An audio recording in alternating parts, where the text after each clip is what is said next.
Bienvenidos a un nuevo episodio de Recalculando la Ruta. El día de hoy tenemos a Miriam Escacena como invitada.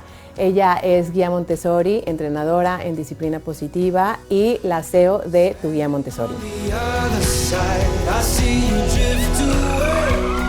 Bienvenida a Recalculando la Ruta. Muchísimas gracias, gracias por la invitación. Estoy muy contenta porque, claro, tú también has sido parte de mi formación y de estos años que he tenido en la crianza y pues es una forma de vida, ¿no? A mí Montessori también me abrió como muchos conocimientos que no tenía y que realmente han sido básicos en mi mirada hacia la infancia. Te agradezco que estés aquí. Y bueno, pues quiero que nos adentres porque hay mucha gente que no conoce de lo que realmente se trabaja, se vive, cómo es Montessori. Adéntranos un poquito qué es la metodología Montessori. Bueno, pues es difícil responderlo así como en un breve espacio de tiempo, sí. Pero yo diría que, bueno, pues Montessori se enmarca dentro de lo que conocemos como pedagogías alternativas, ¿no? Diferentes a la educación tradicional, que la mayoría de nosotros hemos vivido, ¿no? Dentro de esas pedagogías alternativas pues tenemos la pedagogía Waldorf, el enfoque Reggio Emilia, las escuelas libres, bueno, todo este tipo de enfoques diferentes a lo tradicional, y Montessori destaca dentro de todas ellas para mí porque se la conoce como la pedagogía científica, ¿no? Es imposible hablar del método sin hablar de la fundadora, la gran María Montessori, que para mí top. Es la mujer que revolucionó la mirada a la infancia a principios del siglo XX, ¿no?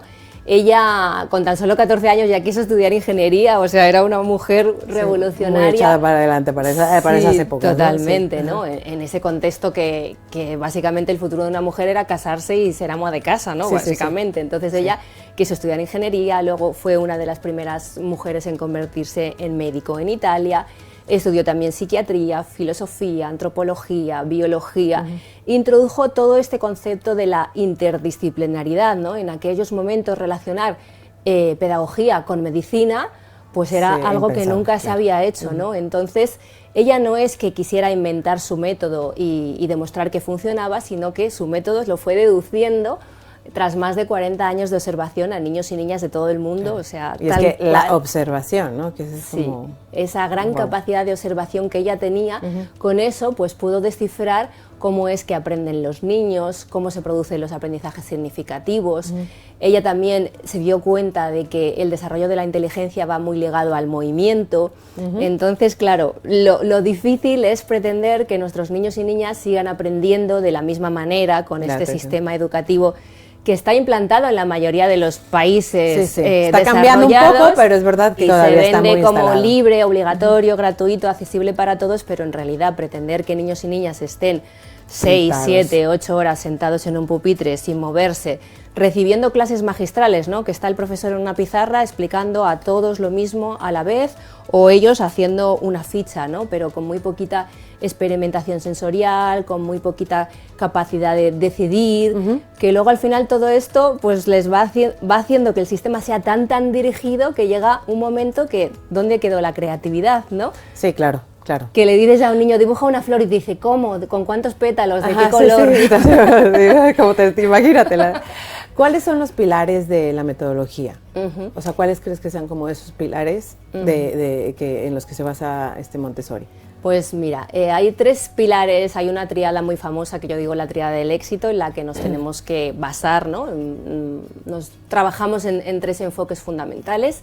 En nuestra mirada al niño, el ambiente preparado y el adulto que acompaña o ese adulto transformado, que me gusta a mí decir. Entonces, por ejemplo, respecto a la mirada al niño, pues es una mirada completamente respetuosa, ¿no? Cada niño, cada niña es diferente, tiene sus capacidades, sus potencialidades. Así como la educación tradicional es una educación más estandarizada, que surgió en su momento para educar a la masa, ¿no? Para dar unos conocimientos mínimos, enseñar a todo el mundo a leer y a escribir para que pudieran incorporarse a las grandes ciudades, a las fábricas, al mundo laboral. Hoy en día sabemos mucho más, sabemos que no existe una única inteligencia, sabemos que hay inteligencias múltiples. Sabemos también que los ritmos de desarrollo son diferentes. Entonces, para mí, pretender homogenizar a todos los niños y que un niño tenga que controlar esfínteres cuando entre en el cole de mayores, sí, como decimos, ¿no? Mi y hijo, por no ejemplo, ajá, sí, exacto, sí, mi hijo es de finales de año, el pequeño, entonces cuando iba a empezar el colegio en septiembre, él no tenía los 3 años cumplidos. Claro. Y yo por mucho que le pretendiera enseñar a dejar el pañal, sí, claro, no es algo que tú puedas enseñar. Entonces es como esa mirada llena de respeto a la infancia, de las capacidades de cada uno, de sus momentos de desarrollo. El niño debería poder entrar a primaria sin saber leer y claro, escribir, y lo cierto es que no es así, que sí, puede tener un obligan, problema, ¿no? Ajá, exacto. Sin embargo, hay otras pedagogías, como por ejemplo Waldorf o otras miradas, muchas escuelas del norte de Europa, Noruega y demás, que no enseñan a leer, a escribir hasta los 6-7 años, porque no hace falta, ¿no? Vale. A lo mejor ese cerebro todavía no ha hecho ese clic y le estamos también causando un pequeño problema, ¿no? O una frustración, un sentimiento de no ser capaz. Mi hijo pequeño también le ha pasado eso, ¿no? Que le ha costado hacer ese clic, y menos mal que sus maestras han sido muy respetuosas, porque le hubieran puesto a hacer cartillas y cosas de estas de las que se hacía antes, y hubiera podido tener una pequeña manía a algo tan apasionante como saber leer, ¿no? Que para mí eso es lo que nos abre el mundo y nos da libertad, ¿no? ¿Cómo aprende un niño en Montessori? Porque a mí algo que cuando empecé a conocer la metodología Montessori, y mi hijo fue en algún momento a una escuela Montessori, que claro, veías tendederos de ropa, veías, o sea, como cosas que no ves usualmente en una escuela, ¿no? ¿Cómo es el aprendizaje en Montessori? O sea, ¿cómo lo vive un niño? Pues mira, es algo diferente, la verdad. En Montessori decimos que damos la libertad al niño, a la niña, para que sean ellos quienes construyan su propio aprendizaje, ¿no? Entonces, dentro de esos pilares que decíamos, me he quedado en el niño, está el ambiente preparado y el adulto que acompaña. Sí. El ambiente, un aula Montessori es muy diferente de un aula tradicional, como te decía, no está el maestro en la pizarra y todos los niños ahí quietos sin moverse en los pupitres, sino que es un ambiente en el que hay libertad de movimiento y libertad de elección, ¿no? Es maravilloso porque el currículo está expuesto, hay muchos materiales que además, ya hablaremos luego también de ello, ¿no? Los materiales Montessori son verdaderas obras de ingenio. Hay un material para cada propósito, para cada aprendizaje, es muy bonito, ¿no? Entonces, hablamos de áreas de aprendizaje en Montessori que son diferentes a las asignaturas tradicionales, ¿no? En Montessori hablamos de vida práctica, sensorial, matemáticas, lenguaje y áreas culturales.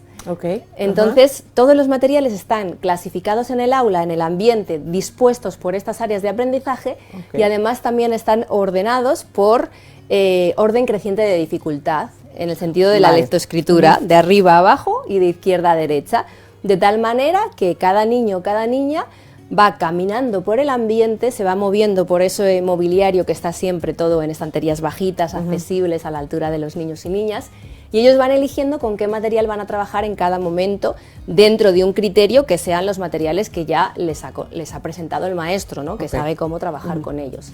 Entonces, es muy diferente cuando pretendemos homogeneizar, o sea, en el sistema tradicional pues hay que seguir un horario, ¿no? Por ejemplo, de 9 a 10 todos damos matemáticas, de 10 a 11 lenguaje, de 11 a 11 y media recreo, que ya muy estructurado, de 11 y media a 12 y media pues toca ciencias, y así cada día, ¿no? En Montessori no, en Montessori hablamos de ciclos de trabajo que llegan a ser de 3 horas. Cuando los niños son más pequeñitos, pues obviamente son más cortitos, ¿no? Pero en ese ciclo de trabajo Montessori, todos los niños son libres en el ambiente para ir eligiendo los materiales con los que van a trabajar. Entonces, hay momentos en que, pues no sé, les interesan muchísimo las matemáticas, pues van a elegir materiales de ese tipo. O los niños más pequeñitos empiezan siempre con el área de la vida práctica, que es el desarrollar su autonomía, el cuidado personal. Los espejitos, todas estas cosas, ¿no? En un aula Montessori siempre hay un tocador donde ellos se lavan las manitas, se peinan, incluso se les enseña a limpiarse la nariz, ¿no? Porque los niños siempre pues van ahí con todos los virus y los constipados, ¿no? Pues ¿por qué no dar dignidad a un niño y enseñarle a limpiarse, ¿no? A cuidar su propia higiene? También cuidan el ambiente, porque es muy bonito. En un aula Montessori siempre hay plantas, a veces también hay animales, y entre todos pues las riegan, les quitan el polvito a las hojas, y eso nos da pie a tener ese sentido de humildad y gratitud, de sentir que todos formamos parte de un todo y que nosotros respiramos gracias al oxígeno que nos dan las plantas con la fotosíntesis, ¿no? Todo lo que tiene que ver con la vida práctica, pues el vestido, el ponerse la ropa, el aprenderse a abrochar los botones, a hacer un lazo, todo esto que al final normalmente hacemos siempre los padres pretendiendo ayudar, pero a veces estamos convirtiéndonos en esos padres helicóptero que queremos hacer todo por ellos y no les dejamos crecer. Exacto, terminamos haciéndolo por ellos por desesperación, ¿no? Porque sí, como o no hay porque tiempo, a veces porque vivimos en un mundo de tanta prisa. Por eso, sí. Yo una vez me acuerdo que en un curso tuve un papá que levantó la mano cuando hablamos de esto de autonomía y dijo: es que yo no tengo tiempo para que mi hijo sea autónomo. Y yo dije, es que entonces... Bueno, es que claro, esto la te va a llevar más tiempo. Se muerde la cola. Claro, o sea, yo entiendo que entre semana vamos con más prisa por llegar al colegio, al trabajo, si tenemos más de un hijo, lo que sea. Pero si el fin de semana no eres capaz de acompasarte a los ritmos de tu hijo, ¿no? Claro, y darle tiempo para que elija su ropa y que se vista, todas estas cosas, pues si siempre vamos a estar haciéndolo, al final siempre van a ser dependientes. Yo he conocido también a algunos niños ya de primaria que su madre les vestía cada día y dices, bueno, es que a lo mejor ya con 7, 8 años... Ya lo pueden hacer solo, ¿no? Sí. Sí, pero es que, claro, vamos como tan deprisa y realmente como que yo creo que los padres, el pensamiento es de ya lo aprenderán cuando puedan, ¿no? Pero, claro, pero realmente hay que irlo trabajando previamente, ¿no? Sí. Y una cosa como muy importante que es dentro de los pilares que tú estabas mencionando, ¿cómo es el papel del adulto con el niño, ¿no? O sea, ¿cuál es ese acompañamiento, ¿no? Porque dices, los materiales están acomodados, ¿no? Por nivel de dificultad y por áreas, pero ¿cómo es ese acompañamiento del adulto en Montessori? Eso de los 3 pilares que decíamos, niño, ambiente preparado y adulto también preparado, es el más difícil de los 3, porque el niño ya lo tenemos ahí de serie, el ambiente podemos empezar con lo más físico, ¿no? Pero nosotros, pues al final esto se trata de hacer también una autoobservación y preguntarnos cómo nosotros fuimos educados, qué funcionó, qué no funcionó. También muchas cosas que nos pasan de adultos vienen de la infancia, claro, ¿no? O sea, como decía María Montessori, sí, totalmente, sí. Los males de la primera infancia nos acompañan toda la vida, ¿no? Sí. Nuestros propios crisis de autoestima, de no creernos capaces, todo. De lo que nos dijeron, ¿no? Las el creencias. efecto Pigmalión ahí cuenta mucho. Si te dijeron de pequeño que eras revoltoso, travieso, que no valías para estudiar o que eras de letras, nos lo creímos todo, ¿no? Esas etiquetas que pesan tanto y que son tan difíciles de quitar. Entonces, el trabajo del adulto es, pues, hacer mucha mirada hacia nuestro interior, trabajar mucho en nuestro propio desarrollo personal para ofrecer nuestra mejor versión, ¿no? Respetar mucho esos ritmos que decía, no querer homogeneizar, darnos cuenta de que cada niño va a alcanzar los hitos en el momento que esté preparado, ¿no? Y luego, pues, también es algo muy importante el no rescatar, ¿no? El dar ese paso atrás. Y cuando vemos que un niño no le está saliendo algo por sí solo, no ir corriendo a rescatar, que eso nos sale solo como padres y porque a nosotros nos han educado así y está muy en la sociedad, ¿no? Para mí, la parte más importante es no corregir, no ir al rescate. O sea, si nos piden ayuda, claro que sí, les decimos cómo. Claro. Pero si lo hacemos todo siempre por ellos, pues no van a aprender. Otra de las cosas que llama mucho la atención también en Montessori es que trabajamos con objetos reales, ¿no? Por ejemplo, cuando se pone en la mesa, aquí que veo ahora mismo los vasos, pues no se les da vasos de plástico, o de estos que hay ahora, ¿no? De melanina o lo que fuera, ¿no? No, se les pone una vajilla normal, pues de loza o de porcelana, vasos de cristal. Y yo, la primera vez que lo vi, o sea, recuerdo que yo lo leía en los libros y todo eso y decía, claro, tiene sentido para trabajar la autonomía y demás. Pero claro, la primera vez que lo vi en directo, cuando yo estaba haciendo mis observaciones en... Sí, te quedas como, cuidado, no te voy a romper. En la escuela Montessori a la que fueron mis hijos en México, que también fue una bonita oportunidad de esa, pues vi a un niño que tenía como 1 añito y medio, 2, con una bandejita con sus vasitos para poner el desayuno que se pone entre todos, ¿no? Y tal, y yo fue como, ¡ay, que se le va a caer! Pero al final es esa templanza de mantenerte en tu sitio, ¿no? Claro. Obviamente le das esa confianza. En Montessori se enseña todo eso, se enseñan las presentaciones de gracia y cortesía, que es desde cómo camino en el ambiente, cómo camino con un objeto entre mis manos, con una bandeja, con una jarrita, todo esto se enseña, ¿no? Claro. Entonces, cuando se enseña y se acompaña, obviamente hay una supervisión por parte del adulto, ¿no? pero ese niño va a poner mucha más atención en su motricidad gruesa, en la forma de cómo camina, en su motricidad fina, en No, cómo y de va la a agarrar tensión, ¿no? Sostenida que tiene que tener, vasitos, claro. O sea, cómo lo va a hacer. Va a poner mucha más atención que si el vaso es de plástico, porque al final si el vaso es de plástico, sabe que se cae un montón de veces y no pasa nada. Si por lo que fuera ese vaso se llega a caer y se rompiera, eso ya actúa de control del error. Y estoy segura que ese niño no va a volver a tirar. No va a volver a tirar un vaso Exacto. nunca más. Y obviamente siempre con seguridad, pues se dice, se ha caído algo, manos arriba, pies quietos, se limpia. Y punto, o sea que tampoco, esto es algo que muchas veces me preguntan, ¿no? Ay, pero no es peligroso, o los colegios con los que trabajo, que hacen formación para cambiar un poco su proyecto pedagógico hacia esto, me dicen esto muchas veces, ¿no? ¿Cómo se lo explicamos a las familias? Digo, explicando las cosas, el por qué es y al final que lo sepan, valorando ¿no? un poco, claro, los beneficios que tenemos y el objetivo que perseguimos, ¿no? No es porque ahora nos haya entrado la manía de hacer esto, sino que realmente estos niños, cuando se les da la confianza y se les enseña cómo hacerlo, van a desarrollar muchísimo más su coordinación oculomanual, sus habilidades motoras finas, su atención, la como atención, decías, todo, es que es todo, ¿no? Sí. Entonces, claro, somos ese adulto que está observando, pero está permitiendo, respetando, ¿no? También. para no robar esa oportunidad de aprendizaje, y en Montessori pues el error es bienvenido, ¿no? Y eso a veces nos entra un poco en cortocircuito en nuestra cabeza. Bueno, porque de hemos adulto. venido de una generación, bueno, o sea, de unos padres que pues te tenían ahí como... Nos han señalado siempre el error con de que esto rojo, no, ¿no? esto sí. Háblame de los materiales, que a mí los materiales de Montessori, o sea, es más, incluso cuando vas a una tienda, o sea, tú sabes, esto es Montessori, ¿no? Porque ya lo relacionas incluso con la calidad de la madera, ¿no? O sea, son juguetes y materiales, o bueno, materiales que realmente son muy peculiares. Sí. No que la gente, ¿qué es lo que tienen los materiales de Montessori? Que a mí me encantan. Sí, la verdad es que muchas veces es lo que más nos llama la atención, ¿no? Los materiales, como por ejemplo la Torre Rosa, que yo creo que es de lo más icónico de la pedagogía. Son materiales didácticos que fueron diseñados en un contexto científico experimental, ¿no? Cuando María Montessori iba probando, iba desarrollando su método, empezó al principio, los primeros años de su ejercicio profesional, ella empezó a trabajar en lo que vulgarmente llamamos un manicomio. Ah, ¿no? sí. Estaba ahí en una institución con deficientes mentales, en la que ella encontró niños que tenían alguna discapacidad, que en aquellos momentos, como no existía la educación especial, pues estos niños estaban como abandonados por el sistema, ¿no? Conviviendo con adultos dementes. Ella se llevó las manos a la cabeza como diciendo, Dios mío, qué horror, pobrecitos estos niños, ¿no? Pidió trabajar con ellos y les dio las oportunidades que nadie les estaba dando, ¿no? Para que pudieran tener una vida digna. Entonces había niños a lo mejor que tenían una pequeña discapacidad auditiva o visual o una dificultad motora. Entonces por eso todos los materiales es muy bonito, porque trabajan mucho la educación de los sentidos.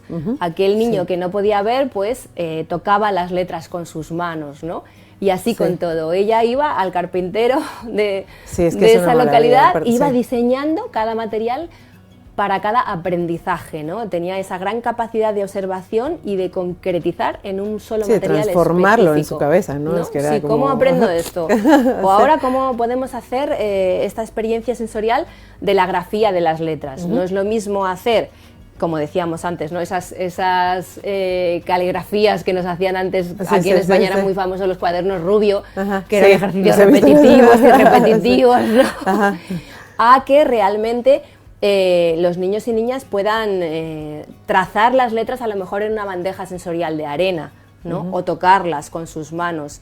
Esa manera el aprendizaje se fija mucho más, porque es un aprendizaje físico, sensorial, kinestésico, ¿no?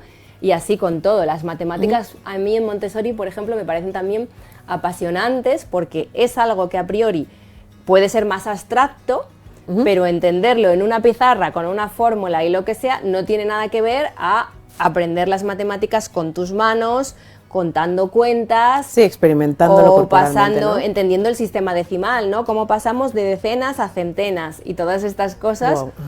Para mí es una manera de entenderlo. Yo recuerdo el primer curso vivencial que hice como mamá de Montessori, que fue un fin de semana entero aquí en Madrid, y salí de ahí diciendo, ¿cómo no nos han enseñado así, ¿no? Esto, claro. O sea, lo fácil que puede ser y lo difícil que a veces lo hacen haciendo que memoricemos cosas que no entendemos. Sí, no, y es que así es la educación tradicional, no es como sí. te sientes, lo aprendes y no sé qué ni qué, lo escupo en un examen, claro, y ya está. Y ya está, y luego más se me olvida. Exacto. Hasta lo siguiente. Ajá. Entonces yo digo, en un mundo que vivimos hoy en día, que además estamos en la era de la información, que tenemos todo el conocimiento universal a golpe de clic en San Google, sí, todo, ¿no? sí, San Google. ¿Necesitamos realmente que nuestros niños sigan memorizando no. sin entender?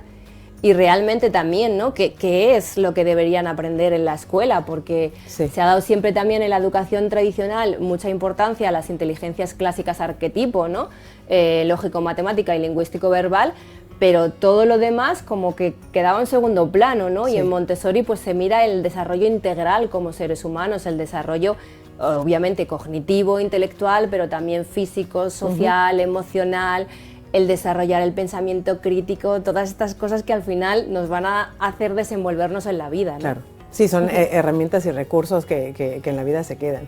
Sí. Miriam, no sabes, me ha pasado rapidísimo el tiempo, no sabes, te agradezco mucho por darnos estos recursos y por darnos esta información, porque sé que muchos padres están tomando la decisión de en qué colegio, qué tipo de metodología, qué tipo de formación quieren para sus hijos. Y para mí es muy importante poder dar estos recursos, ¿no? Con gente tan metida, que le mete tanta pasión a esto y que puedan tener esta opción de una manera diferente de aprendizaje y de una mirada distinta hacia la infancia. Te agradezco muchísimo por estar aquí y no se pierdan el siguiente episodio, y si les gusta este episodio, compártanlo.